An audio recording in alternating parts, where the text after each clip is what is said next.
Good morning. Asian markets আজকে একটু week আছে due to Wall Street.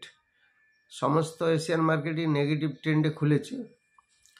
Raymonds স্টকটি অনেকটা ডাউনে এসেছে, এখন দাম চলছে 514 টাকার মতো। 510 টাকা 20 পয়সা একটি সাপোর্ট আছে, strong support.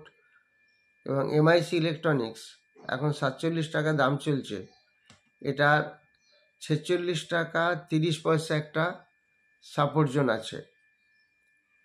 Raymonds limited MIC electronics দীর্ঘদিন ধরে পড়ছে, ফান্ডামেন্টালি ভালো। আপনারা জানেন 7 ডিসেম্বর একটি অফলাইন ব্যাচ চালু হচ্ছে, রবিবার সকাল 10টা থেকে, এবং 2টো থেকে একটি ক্রিপ্টোকারেন্সি এবং ফরেক্সের ব্যাচ চালু হচ্ছে।